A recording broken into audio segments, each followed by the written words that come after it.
Hello, and welcome back to episode of The Terror Zone. Today's episode, we're going to dive deep into the ocean, 20,000 leagues, as we talk about the dark origins of the 20,000 Leagues of the Sea story. You may be surprised what you'll find in this dark depths of the ocean, and we descend to the dark terror zone of the depths of the ocean. Our story starts very similar to the book, pretty much. The only thing that is very different to this book in particular is that it starts with our protagonist, the professor, who is searching for the sea monster, who is secretly the submarine. But we also find Ned Land, who is a star sea monster killer. He comes with them to stop, along with this professor's assistant, who also comes with the adventure as well. They once go on this ship. But one day they were suddenly shipwrecked by the sea monster. Later, they find out that the sea monster, after the shipwreck, swimming towards the area of the sea monster, they find that it's actually a submarine. In the movie, we find out that they were actually doing a funeral nearby the water where they met them. But it turns out that in the book, instead of them meeting them when they do the cemetery, Captain Nemo meets them right away and traps them in his submarine in a little room where Ned Land is like Donald Duck. He's so angry that he wants to push the door open, slams every room until they're free. He doesn't take it very kindly. Anyway, Captain Nemo, that's what happens in the original. Instead of a funeral happening, the funeral happens much later during the book. As the person dies that they're for a funeral for the battle. The battle happens, a big giant war happens. You see, there's a lot of war in Captain Nemo's area. The reason why he's actually under the sea the whole time. And through that, one of his crew dies, and that's why they do a funeral under the sea for him. Captain Nemo dislikes the surface entirely, and does anything he can to stay below the water, which doesn't any means necessary, by doing a funeral in the water instead. He does many other things in the book that mentions what he does in the water service. He eats everything seafood related too.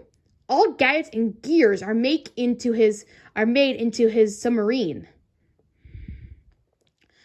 So he is very high tech, and his submarine is full of high tech gears that makes him breathable enough for him to stay in the water forever.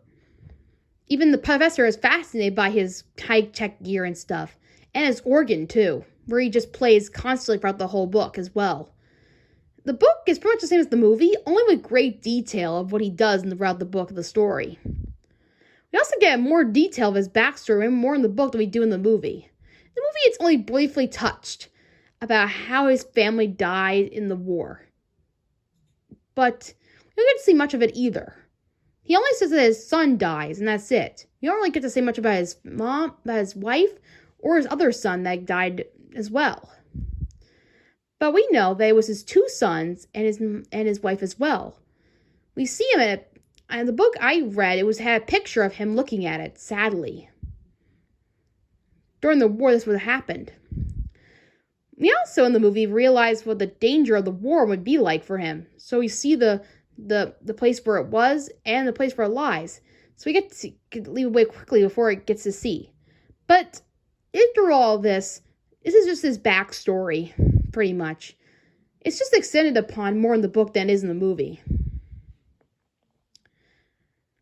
Also, in the movie, there is also a seal that does not appear in the book at all. So, it is revealed that in the movie, Captain Nemo has a pet seal named Esmeralda. In the book, though, she does not appear at all. And also in the book, there's many different adventures that we come across in the book a lot of different things, a lot of different places in the water, myths and legends, and many more. One of the most popular ones of this book is probably Atlantis. We get to visit Atlantis in this particular book and see what it's like.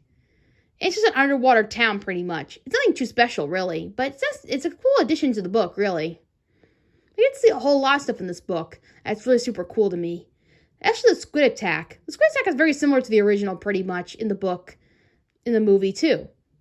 I'd be yet where Ned does a heroic attempt to save Captain Nemo's life, even though he didn't mean it or anything. If I told you before, like I told you before, Ned was not really fond of Captain Nemo all too much. He kept getting mad at him and certain things he didn't like about him. But at this moment, he didn't care about that. He just saved his life from the squid, even though he knew he just didn't like him. True bravery, even heroism right there. So, that's basically what happens in the book. After that fight, no one really remembers what happens. The professor suddenly wakes up in a hospital along with his assistant and Ned Land, recalling everything that happened. They didn't know what happened after the attack, so they just came back home, not knowing what happened. And unlike the movie where he dies in the movie, Captain Nemo, and the submarine sank, the book ends with Captain Nemo, still alive.